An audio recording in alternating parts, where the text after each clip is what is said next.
ஈழத்து பழனி முருகன். இலங்கை திருநாட்டில் இயற்கை எழில் சூழ்ந்த வவுனியா மாவட்ட பகுதியில் சிதம்பரபுரம் அருகே அமைந்துள்ள ஒரு அழகிய மலைத்தலம். அதுதான் பக்தர்களால் ஈழத்து பழனி முருகன் என்று போற்றப்படுகின்றது. மலை மீது அருள் பாலிக்கும் முருகப் பெருமானை தரிசிக்க பக்தர்கள் படிகளை ஏறிச் செல்லும் அனுபவமே ஒரு தனி ஆன்மீக உணர்வை ஏற்படுத்துகிறது.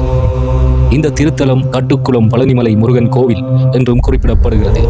சுற்றிலும் இயற்கை வளம் நிறைந்த மலைப்பகுதி, அமைதியான சூழல், மலையின் உயரத்தை நோக்கிச் செல்லும் படிகள், இவற்றின் நடுவே மேலே சென்று முருகப் பெருமானை தரிசிக்கும் அந்த தருணம் பக்தர்களுக்கு சிறப்பான அனுபவமாக அமைகிறது.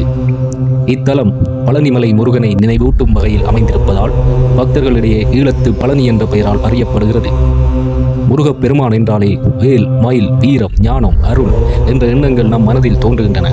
ஆனால் முருக வழிபாட்டின் மிகப்பெரிய சிறப்பு என்னவென்றால், பக்தன் எந்த நிலையில் இருந்தாலும் இறைவனை நம்பிக்கையுடன் நாடிச் செல்லும் பாதையை அது நினைவூட்டுகிறது.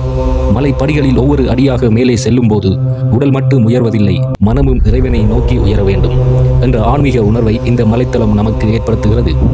இயற்கை சூழ்ந்த இந்த மலைப்பகுதியில் அரிய மூலிகைகள் காணப்படுவதாகவும் தகவல்கள் குறிப்பிடுகின்றன. அதனால் இது ஒரு வழிபாட்டு தலம் மட்டுமல்ல, இயற்கையையும் ஆன்மீகத்தையும் ஒருங்கிணைக்கும் ஓர் அழகிய இடமாகவும் பார்க்கப்படுகிறது. மலையின் அமைதிக்குள் பக்தி உணர்வு இன்னும் ஆழமாக பதிகிறது. பழனிக்கு செல்ல முடியாத பக்தர்களுக்கு ஈழத்தின் மண்ணிலேயே பழனி முருகனை நினைவூட்டும் ஒரு தலமாக இந்த இடம் விளங்குகிறது என்பதே இதன் தனிச்சிறப்பு. சிதம்பரபுரம் மண்ணில் மலை மீது இயற்கையின் மத்தியில் அருள்மிகு முருகப் பெருமானை தரிசிக்கும் ஒவ்வொரு பக்தரின் மனதிலும் ஒரு நம்பிக்கை பிறக்கிறது. முருகன் அருள் இருந்தால் வாழ்க்கையின் எந்த பாதையையும் கடக்க முடியும். இந்த ஈழத்து பழனி முருகன் திருத்தலத்தின் அருள் அனைவருக்கும் கிடைக்கட்டும். நம் கவலைகள் நீங்கி, நம் குடும்பங்களில் மகிழ்ச்சி பெருகி, நம் உள்ளங்களில் நம்பிக்கை வளர்ந்து முருகப் பெருமானின் மேல் நமக்கு துணையாக இருக்கட்டும்.